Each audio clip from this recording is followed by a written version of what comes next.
पिंडदान का अधिकारी कौन?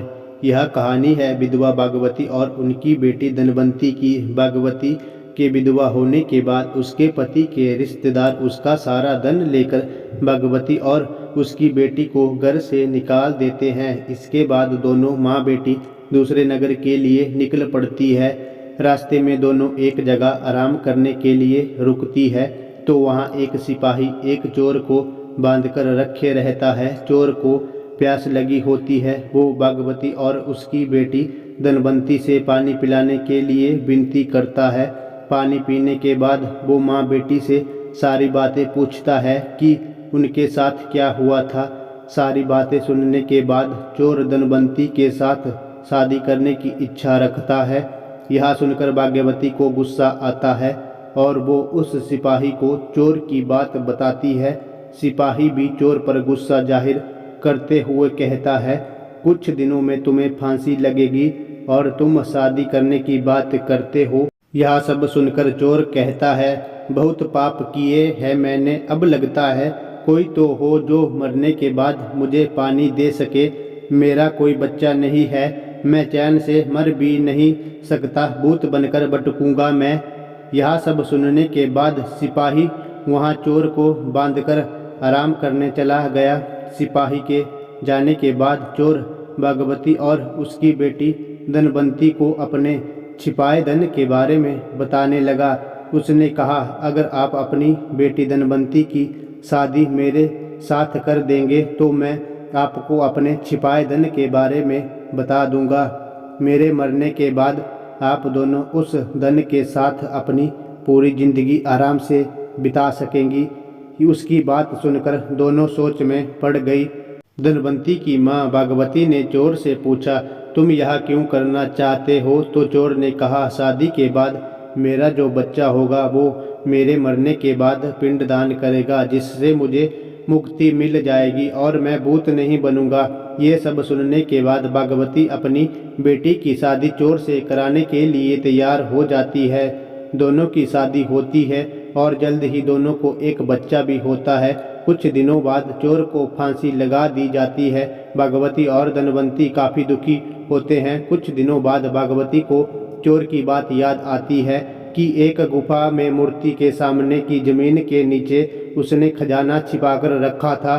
दोनों माँ बेटी वहाँ जाकर देखते हैं और ज़मीन खोदने लगते हैं। फिर उन्हें वहाँ सोना चांदी और पैसे मिलते हैं। धनवंती फिर भी दुखी रहती है और कहती है, अगर पैसे नहीं मिलते लेकिन वो जिंदा रहते तो मुझे सब कुछ मिल जाता। भागवती की बेटी को समझाते हुए बोलती है, अगर पैसा है तो सारी खुशी मिल जाएगी। उसके बाद दोनों माँ बेटी एक नए शहर जाकर खुशी खुशी अपनी ज़िंदगी बिताने लगते हैं। कुछ समय बाद भागवती की सहेलियां धनवंती की शादी कराने को लेकर पूछने लगती है। भागवती कहती है, मुझे अपनी बेटी की शादी तो करवानी है लेकिन लड़का ऐसा होना चाहिए जो घर जमाई बनकर रहे। फिर कुछ वक्त बाद एक पंडित लड़का उनके घर आता है, जिसके सामने भागवती अपनी बेटी धनवंती की शादी का प्रस्ताव रखती है।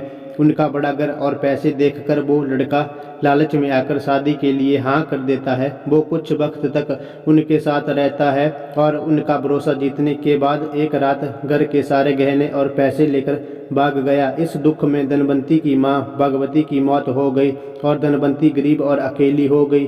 उसके बाद वो शहर से अपने बच्चे के साथ दूसरे शहर निकल पड़ी। समय बीतता गया और धनवंती किसी तरह अपना गुजारा करने लगी। धीरे धीरे धनवंती का बच्चा भी बड़ा होने लगा। एक दिन दोनों माँ बेटे रास्ते में भटक रहे थे कि इतने में उन दोनों की नज़र एक राजकुमार पर पड़ी, जिसके गले को एक अजगर ने जकड़ रखा था। धनवंती के बेटे ने उस अजगर को काफ़ी मुश्किलों के बाद राजकुमार के गले से निकाला, लेकिन अफसोस तब तक राजा की मौत हो गई थी। इस बीच राजकुमार के पिता, जो कि उस राज्य के राजा थे, वो वहां पहुंच गए। बेटे की मौत से वो काफ़ी दुखी हुए, लेकिन धनवंती के बेटे के साहस को देखते हुए राजा ने धनवंती के बेटे को गोद लेने का फैसला किया। धनवंती और उसका बेटा महाराज के यहाँ रहने लगे। धनवंती का बेटा देखते ही देखते राजमहल और राजा के सारे कार्यों को सीख गया और राजा के बेटे की जगह ले ली। राजा की उम्र बहुत ज़्यादा हो गई थी और कुछ वक्त बाद राजा की मौत हो गई। राजा ने मरने से पहले धनवंती के बेटे को सारा राजपाट सौंपा, उसे राजा बना दिया। उसके बाद धनवंती ने अपने बेटे से कहा कि पिता की मौत के बाद बेटे को पिता की आत्मा की शांति के लिए श्राद्ध और पिंडदान करना होता है। यह बात सुन उसका बेटा अपनी माँ धनवंती के साथ पिंडदान करने निकल पड़ा।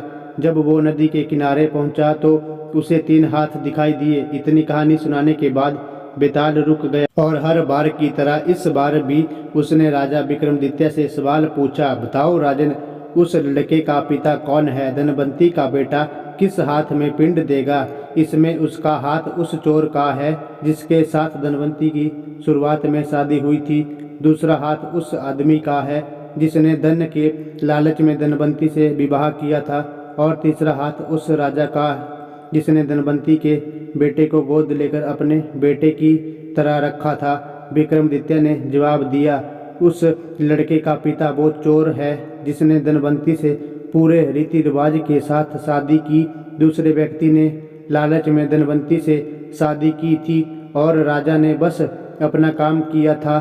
चोर ही धनवंती का असली पति और उसके बेटे का पिता है, क्योंकि उसने धनवंती के लिए बिना किसी स्वार्थ के मरने से पहले धन छोड़ा ताकि वो खुशी से आराम की जिंदगी बिता सके।